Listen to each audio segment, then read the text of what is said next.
রাতে বাচ্চার কান্না? এখানে তো বাচ্চা থাকার কথা না। আমি তো রোজই এই রাস্তা দিয়ে যাই। তাহলে কি? না না, আমি কি ভাবছি? এটা তো বাচ্চারই কান্না। যাই আমি গিয়ে দেখি।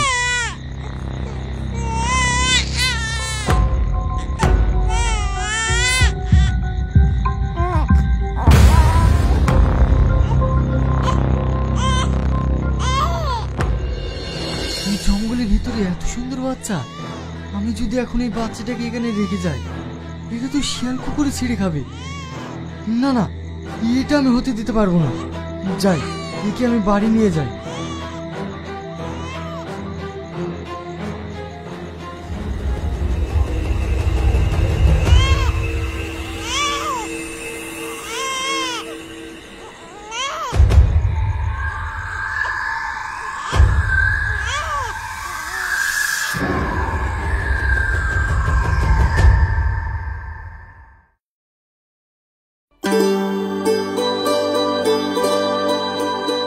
রামিসা, রামিসা, কিরে মা, ঘুমিয়ে গেছিস নাকি? না আব্বা, ঘুমাইনি, আসছি।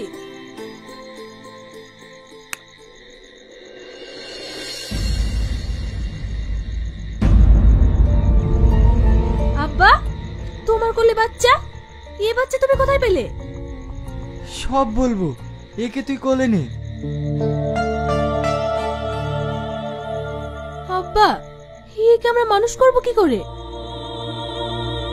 তুই ঠিকই বলেছিস রে মা। তাহলে দে, যেখানে থেকে নিয়ে এসেছি সেখানে রেখে আসি। কিছুই হবে না, ও হয়তো শিয়াল কুকুরে ছিঁড়ে ছিঁড়ে খাবে। না আব্বা, তা আমি কোনোদিনই হতে দেবো না। তাহলে কি করবি তুই? ওকে আমি মানুষ করব। তুই পারবি রে মা? হ্যাঁ আব্বা, হ্যাঁ আমি পারবো। হ্যাঁ, আমাকে যে পারতেই হবে।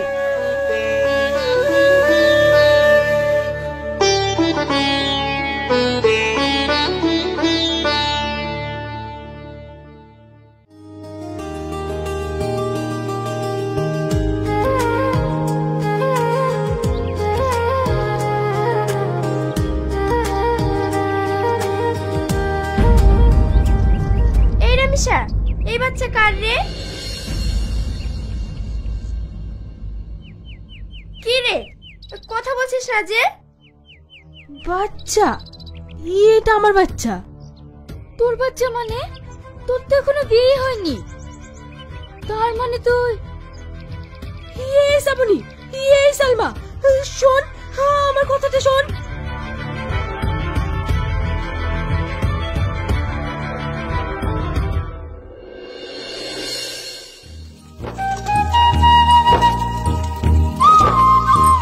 ছোট ভাবি, একটা কথা তুমি বলতে পারছি না, আবার না বললেও থাকতে পারছি না। কেন রে, কি কথা বল? ওই রামিসা একটা বাচ্চাকে দুধ খাওয়াচ্ছিল। আমি ওকে জিজ্ঞেস করলাম এই বাচ্চাটা কার, আর ও বললো আমার বাচ্চা। এ তুই কি বলছিস? ওর তো কোনো বিয়ে হয়নি। ছি ছি ছি ছি। সবাই বলে রামেশের মতো নাকি ভালো মেয়ে পাড়াতে নেই। ও নাকি ঘর থেকে বেরোয় না, যদি বা বের হয় বোরখা পরে, পর পুরুষকে নাকি মুখে দেখায় না। সে আজ ভাবির কথা, ও মুখে দেখায় না, কিন্তু একটা ভিজা বিড়াল। আমরা এদিকে ওদিকে যাই করি বেড়াই, কিন্তু ওই করতে পারবো না। না না, ইয়া মেনে লিয়া যায় না। একটা মেয়ে লেগে গোটা পাড়াটা খারাপ হয়ে যাবে। চো এক্ষুনি বিশ্ব মরলের কাছে যাই। আমি একদিন একটু রকের সাথে কথা বলেছিলাম, তাই নিয়ে কত না কীর্তি। এইবার দেখবো মরলরা কি করে।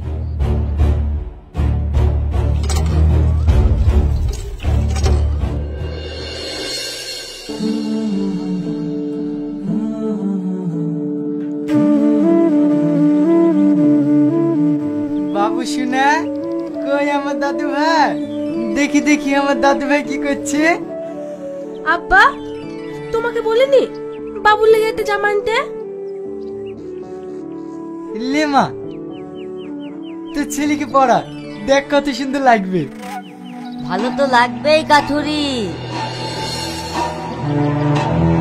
আরে বিশু ভাই যে, আপনাকে যে কোথায় বসতে জায়গা দিই না না, আমাকে বসতে দিতে হবে না, আরো অনেকে আসছে। কজনকে বসতে দিবা তুমি? আমার বাড়িতে পাড়ার সব লোক। আসবে না? তোমার মেয়ে এত বড় একটা জঘন্য কাজ করেছে, আর তুমি বাবা হয়ে তা প্রশ্রয় দিয়েছো? আমার মেয়ে কোনো অন্যায় করেনি। অন্যায় করেনি? তাহলে কলে ওটা কি? এর থেকে বড় অন্যায় আবার আছে নাকি?